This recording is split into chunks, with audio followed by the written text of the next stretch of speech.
শিক্ষা, রাজনীতি, প্রশাসন, অর্থনীতি সব ক্ষেত্রেই বেড়েছে নারীর অংশগ্রহণ। কিন্তু মুদ্রার অন্য পিঠে চিত্র ভিন্ন। কর্মস্থল কিংবা ঘরের বাইরে এখনো প্রশ্নবিদ্ধ নারীর নিরাপত্তা।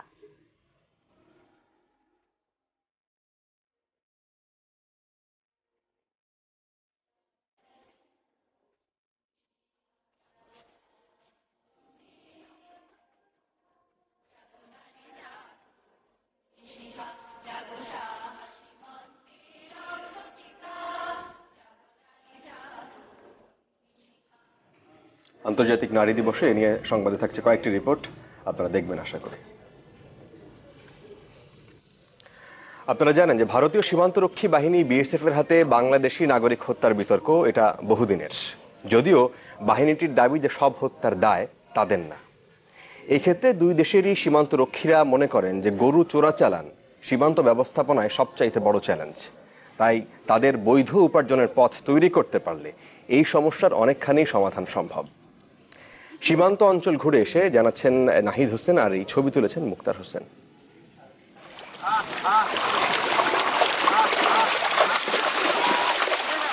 নদী পেরুলেই অবৈধ গরু হয়ে যায় বৈধ। ভারতে যা নিষিদ্ধ, সীমান্তের এপারে তাই যেন লাভজনক ব্যবসার উপকরণ। বিএসএফ বিজিবির চোখ ফাঁকি দিয়ে এভাবে প্রতিদিন কত গরু যে পাচার হয়ে আসে বাংলাদেশে, সেই সংখ্যা জানা নেই কারোই। রাতের অন্ধকারে সীমান্ত জেগে ওঠে, হয়ে ওঠে চোরাচালানিদের অভয়ারণ্য। টর্চের আলোয় চলে সংকেতের খেলা। অপরাধীদের আক্রমণে দুই বাহিনীর সদস্যরাও হতাহত হন। টহল চলে নিয়মিতই, কিন্তু বিএসএফ এর তুলনায় বিজিবির জনবলের ঘাটতি চোখে পড়ার মতো।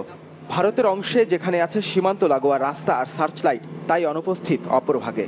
এই চোরাচালান ঠেকাতে গিয়ে কখনো ঘটে অঘটন।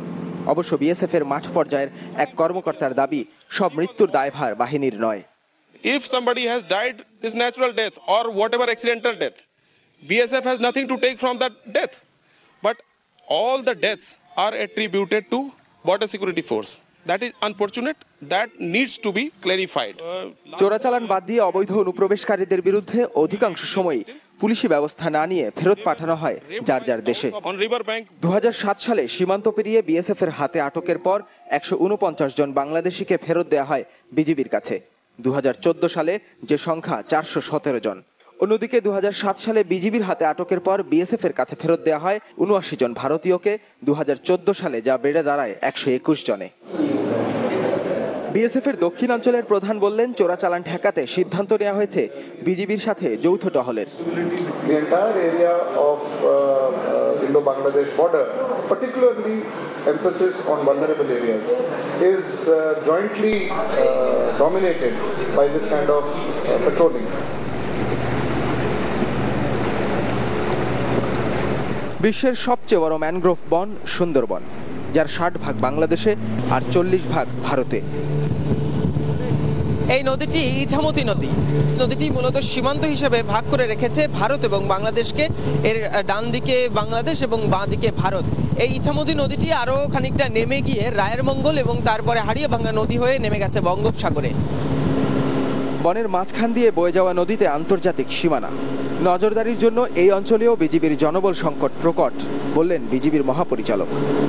আমাদের একটা ব্যাটালিয়ন যেখানে হলো ডিপ্লয়, যে জায়গাটা কভার করে, ভারতের 3টা ব্যাটালিয়ন 1:3। সুন্দর রাস্তা আছে, তারা গাড়ি দিয়ে হলো চলাচল করতে পারে, তারা যে কোনো জায়গা দিয়ে হলো ইজিলি তারা মুভ করতে পারে জিরো লাইন বরাবর। আমরা কি পারি সেটা? সীমান্ত অঞ্চলে জনগোষ্ঠীর বৈধ উপার্জনের পথ নিশ্চিত করতে পারলে সমস্যা ক্রমান্বয়ে কমে আসবে বলে বিশ্বাস বিজিবি প্রধানের। নাহিদ হোসেন, চ্যানেল 24, ঢাকা। প্রধানমন্ত্রী শেখ হাসিনা বলেছেন, প্রতিটি ক্ষেত্রে দেশ যখন এগিয়ে যাচ্ছে তখন তাকে পিছিয়ে দেওয়ার আন্দোলন করছেন বিএনপি চেয়ারপারসন খালেদা জিয়া।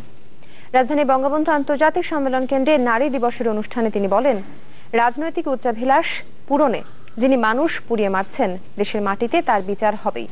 জাতীয় নির্বাচনে নারীদের জয়ের হার বেশি উল্লেখ করে শেখ হাসিনা বলেন, আগামীতে প্রার্থী মনোনয়নে তাদের অগ্রাধিকার দেওয়া হবে।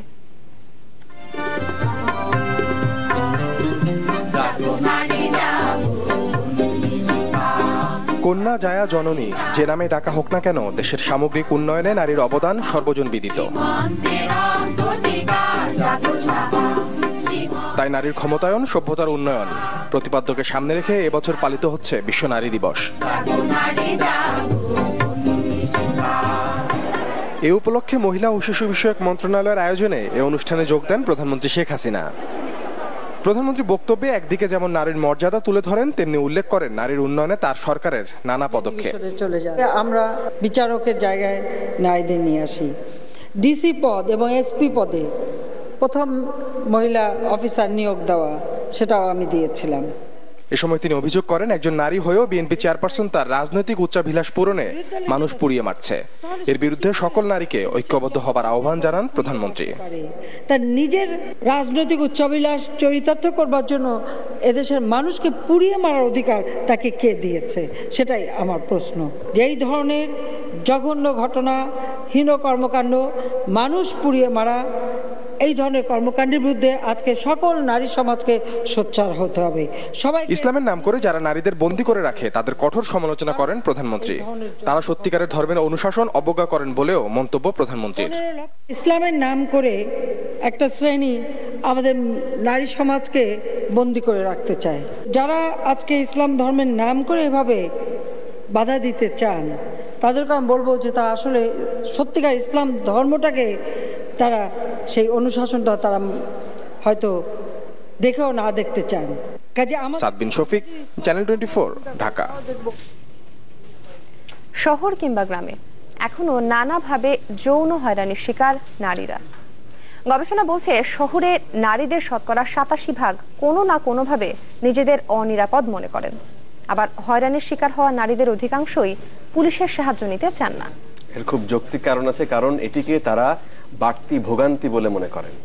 তাই ঘরে বাইরে নারীর নিরাপত্তা নিশ্চিতের তাগিদ দিয়েছেন বিশ্লেষকরা। জিনিয়া কবি সূচনার একটি রিপোর্ট করেছেন, আর এই ছবি তুলেছেন খান আল মামুন। তিনি একজন কর্মজীবী নারী। অভিজ্ঞতা আছে অন্তত 3টি বেসরকারি প্রতিষ্ঠানে কাজ করার। থাকেন রাজধানীর মিরপুরে। এর আগে চাকরি করেছেন দেশের আরেক বড় শহর চট্টগ্রামে। কিন্তু নারী হিসেবে শহরের পথঘাটে চলতে ফিরতে এমন কিছু ঘটনার মুখোমুখি হতে হয়েছে যা তাকে কেবল হতাশই করেছে। আমি তখন চিটাগংয়ে ছিলাম, প্রচন্ড শীত, শাল দিয়ে গা মাথা পুরো পেঁচানো আমার। তো আমি বাসের পেছনে যাচ্ছি রিক্সায়, হঠাৎ করে দুটো হাত এসে আমার পেছনে আমার কোমরটাকে চেপে ধরলো। খুব একটা চিৎকার করে উঠলাম। আমি পিছনে তাকালাম, প্রত্যেক রিক্সায় আরোহী আছে, কেউ কিচ্ছু দেখেনি। হাজার হাজার মানুষের সামনে যেখানে আমি নিরাপদ না, সেখানে আর কার কাছে নিরাপত্তা চাইব? বেশিরভাগ ক্ষেত্রেই হয়রানির শিকার হওয়া নারীদের গল্পগুলো মিলিয়ে যায় অন্ধকারে। গার্মেন্টস কর্মী নারীর অভিজ্ঞতাও ভিন্ন কিছু নয়। আমার বস আমাকে কাজ বোঝানোর ক্ষেত্রে বা কাজের যে কোনো সূত্র ধরে আমার কাছে আসেন, আর বসকে আমরা কিছু বলতেও পারি না, কারণ বসকে বলতে গেলে হয়তো আমার চাকরি থাকবে না, অথবা অন্য কোনো ঝামেলা আমাকে ফেলে দেবে।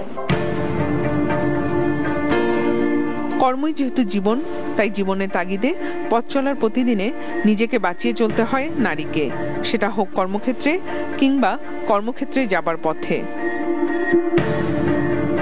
বেসরকারি সংস্থা অ্যাকশন এইডের সাম্প্রতিক জরিপ বলছে শহরে 87% নারী কোনো না কোনো ভাবে নিজেকে অনিরাপদ মনে করে।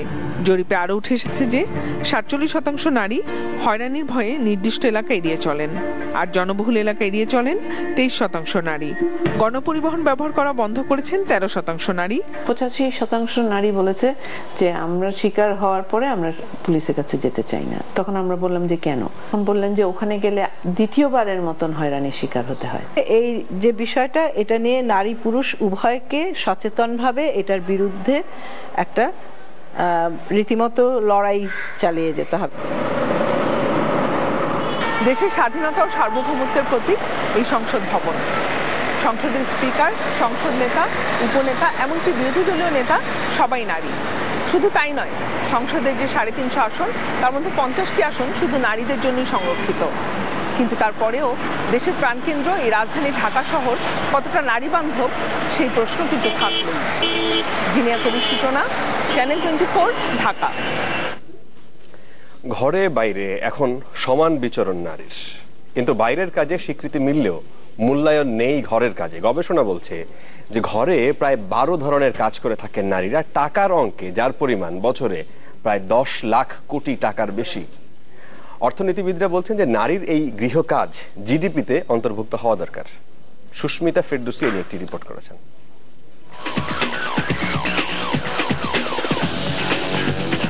মহাশূন্য থেকে গৃহে কোথায় নেই নারী, রাষ্ট্রের অধিকর্তা আবার গৃহকর্ত্রী। এরপরও নারীর কাজের অনেকটা জুড়ে থাকে স্বীকৃতির সংগ্রাম। চাকরিজীবী না হয়েও একজন নারী দিনভর ব্যস্ত থাকেন ঘরে এবং ঘরের বাইরের কাজে। নানা গবেষণা বলছে গৃহের প্রায় 12 ধরনের কাজ করে থাকেন একজন নারী। টাকার অঙ্কে যার পরিমাণ প্রায় 10 লাখ কোটিরও বেশি।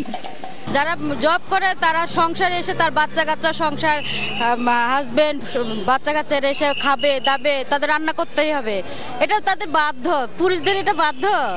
ছেলে মানুষ হ্যাঁ কি করবো, রাত্রে তার রান্ধতে পারে না, আমি রান্ধি। আর যারা একটু এগিয়ে নেতৃত্বের গুণে তারা মনে করেন সময় এসেছে ঘরের দায়িত্বগুলো ভাগাভাগি করে নেয়ার। যে মেয়েরা কিন্তু মাল্টিটাস্কিং এ খুব ভালো, এর জন্য কিন্তু আমরা মানিয়ে নিতে পারি, ব্যালেন্স করতে পারি। সবার একটা এক্সপেকটেশন থাকে যে বাসার যে বউ বা মেয়ে তারাই বাসার কাজগুলো সব করবে, কিন্তু আপনি যদি ওয়েস্টার্ন ওয়ার্ল্ডে দেখেন সেখানে কিন্তু সবকিছু মোটামুটি ইকুয়ালি ডিস্ট্রিবিউট হয়ে গেছে। অর্থনীতিবিদরা মনে করেন একজন নারীর গৃহের কাজকে জিডিপিতে অন্তর্ভুক্ত করা গেলে বাংলাদেশ এগিয়ে যাবে আরেক ধাপ। জাতীয় অর্থনীতিতে নারীদের যে অবদান এবং সে অবদানের যে স্বীকৃতি, এই দুটো দিক থেকেই কিন্তু আমরা তাহলে ঠিকভাবে আমরা কাজটা করছি না। সুতরাং সেদিক থেকেও আমার মনে হয় যে এটা একটা খুবই গুরুত্বপূর্ণ যে নারীরা যে আমাদের অর্থনীতিতে কত ব্যাপকভাবে এবং কত নিবিড়ভাবে জড়িত, সেই জায়গাটারও একটা স্বীকৃতির একটা প্রয়োজন আছে বলে আমার মনে হয়। সরকারি হিসেবে প্রায় 1,60 লাখের বেশি নারী বিভিন্ন কাজে নিয়োজিত। এর মধ্যে 35 লাখ কাজ করছেন পোশাক খাতে, যা এই শিল্পের মোট শ্রমিকের প্রায় 80%। বাংলাদেশ পরিসংখ্যান ব্যুরোর হিসেবে বর্তমানে 1,05 লাখ নারী কৃষিকাজের সাথে যুক্ত। সুস্মিতা ফেরদৌসী, চ্যানেল 24, ঢাকা। এবারে অন্য প্রসঙ্গ। লেখক ও মুক্তমনা ব্লগের প্রতিষ্ঠাতা অভিজিৎ রায় হত্যা মামলায় গোয়েন্দা পুলিশের কার্যক্রমে সন্তোষ জানিয়েছে যুক্তরাষ্ট্রের কেন্দ্রীয় তদন্ত সংস্থা FBI। এমন দাবি গোয়েন্দা পুলিশের যুগ্ম কমিশনার মনিরুল ইসলামের। তিনি বলেছেন যে ফারাবী ছাড়াও আরো 10 জনের বেশি উগ্রবাদী বিভিন্ন সময়ে অভিজিৎকে হত্যার হুমকি দিয়েছিল। সেই তালিকা নিয়ে এখন কাজ করছে গোয়েন্দারা। ঢাকা বিশ্ববিদ্যালয়ের টিএসসি এলাকায় গত 26 ফেব্রুয়ারি খুন হন অভিজিৎ রায়। এর এক সপ্তাহ পর তদন্ত শুরু করে মার্কিন গোয়েন্দা সংস্থা FBI। এরই মধ্যে ঘটনাস্থল পরিদর্শন ছাড়াও অভিজিতের বাবা অজয় রায়ের সাথে কথা বলেছে 4 সদস্যের দলটি। তদন্তের 4 দিনের মাথায় রোববার গোয়েন্দা পুলিশের সাথে আবারও বৈঠক হয় তাদের। এরপর সিআইডিতে যায় রাজদীপ সিং খাঙ্গুরার নেতৃত্বাধীন FBI প্রতিনিধি দল। ঘটনার বিষয়ে সিআইডির ক্রাইম সিন ইউনিটের কর্মকর্তাদের সাথেও কথা বলেন তারা। ফারাবীকে যারা সাপোর্ট করেছে বরং এক ধাপ এগিয়ে গিয়ে বিভিন্ন ধরনের মন্তব্য করেছে, এরকম জনা দশেকের তথ্য আমরা পেয়েছি। হয়তোবা এর বাইরে আমাদের জানার বাইরে আরো থাকতে পারে, সেগুলো নিয়ে কাজ চলছে। গোয়েন্দা পুলিশের যুগ্ম কমিশনার মনিরুল ইসলাম বলেছেন, অভিজিৎ হত্যার ঘটনায় এখন পর্যন্ত ফারাবী ছাড়া আর কাউকে শনাক্ত করা যায়নি। ফারাবীর পর আরো একজনকে আনা হয়েছিল জিজ্ঞাসাবাদের জন্য, আটক করা হয়েছিল। জিজ্ঞাসাবাদের পরে প্রাথমিকভাবে জিজ্ঞাসাবাদ করে তার সম্পৃক্ততা ওইভাবে না পাওয়ার কারণে তাকে আমরা আসলে মুক্ত করে দিয়েছি। গোয়েন্দা পুলিশের মতে এই মামলার মূল তদন্ত করছেন দেশের কর্মকর্তারাই। এর পাশাপাশি তারা সহায়তা দিচ্ছেন FBI-কে।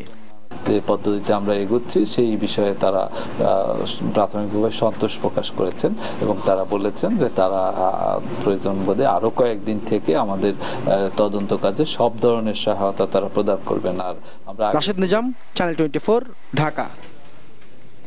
মুক্তিযুদ্ধে মানবতা বিরোধী অপরাধে মৃত্যুদণ্ড পাওয়া জামায়াত নেতা কামারুজ্জামানের রিভিউ আবেদনটি আপিল বিভাগের কার্যতালিকায় এসেছে। জ্যেষ্ঠ আইনজীবী অনিবার্য কারণে শুনানিতে অংশ নিতে পারবেন না এমন যুক্তিতে 4 সপ্তাহের সময় বাড়ানোর আবেদন করেছে আসামিপক্ষ। আবেদন দুটি কার্যতালিকার 1 নম্বরে রয়েছে। এ বিষয়ে আগামীকাল আদেশ দেবেন আপিল বিভাগ। দুপুরে চেম্বার বিচারপতি হাসান ফয়েজ সিদ্দিকী রায় পুনর্বিবেচনার আবেদনটি শুনানির দিন ঠিক করে আপিল বিভাগের সংশ্লিষ্ট বেঞ্চে পাঠিয়ে দেন। এর আগে বৃহস্পতিবার কামারুজ্জামানকে দেয়া আপিল বিভাগের মৃত্যুদণ্ডের রায়ে 44টি অসঙ্গতি তুলে ধরে রিভিউ আবেদন করেন তার আইনজীবীরা। অ্যাটর্নি জেনারেল জানিয়েছেন, অগ্রাধিকার ভিত্তিতে আবেদনটি নিষ্পত্তি করতে হবে। যে রিভিউ পিটিশন দায়ের করেছেন সেই রিভিউ পিটিশন শুনানির জন্য আগামীকাল আদালতে আসবে। কোনো আপিল না, এটা রিভিউ, এবং এখানে বিস্তারিত শুনানির কোনো অবকাশ নেই। শুধুমাত্র আদালতের যদি কোনো ভুল থাকে শুধু সেটি আদালতকে দেখিয়ে দেওয়া এবং আদালত প্রয়োজন বোধে সেটা সংশোধন করা। ব্র্যাক ব্যাংকের গুলশান শাখা থেকে জালিয়াতির মাধ্যমে এফডিআর এর বিপুল পরিমাণ টাকা তোলার সময় প্রতারক চক্রের 11 জনকে আটক করেছে পুলিশ। গুলশান থানা পুলিশ জানায়, কানাডা প্রবাসী সাইফুল ইসলাম নামে একজনের পাওয়ার অব অ্যাটর্নি বা আম মোক্তারনামা নকল করে তার স্থায়ী আমানতে টাকা তোলার চেষ্টা করে প্রতারক চক্র। কিন্তু ব্যাংক কর্মকর্তাদের সন্দেহ হলে তারা থানায় খবর দেয়। পরে পুলিশ এসে তাদেরকে আটক করে। তবে প্রতারক চক্র কি পরিমাণ টাকা তুলতে চেয়েছিল সে ব্যাপারে কেউই কিছু জানায়নি। পুলিশ বলছে এই ঘটনার সাথে ব্যাংকটির কোনো কর্মকর্তা জড়িত কিনা তাও খতিয়ে দেখা হবে। ওই ব্যক্তির অনুপস্থিতিতে তার অনুমতি ব্যতিরেকেই ওই রকম একটা আমোক্তারনামা তৈরি করে এবং এইটাকে একটা লিগ্যাল ইনস্ট্রুমেন্ট হিসেবে ব্যবহার করে ওই যে ব্যাংকে অর্থ গচ্ছিত আছে ওই গচ্ছিত অর্থ উত্তোলনের চেষ্টা করে। ঘটনাটা হয়েছে ওনারা ভুল পুরনো ফটোকপি এফডি অ্যাডভাইস নিয়ে ফটোকপি করা সিগনেচার মিলছে না, সেরকম একটা এফডি অ্যাডভাইস নিয়ে এসছেন আমাদের কাস্টমারের এফডি এনক্যাশ করতে। এসে অফকোর্স আমাদের ব্যাংক অথরিটিজ দেখেছেন যে এটা ঠিক না, এটা আমাদের আমরা ভিজিলেন্ট ছিলাম, দেখতে পেরেছি, বুঝতে পেরেছি। তখনই আমরা সঙ্গে সঙ্গে ল এনফোর্সমেন্টকে খবর দিলাম যে এখানে জালিয়াতি হওয়ার সম্ভাবনা আছে।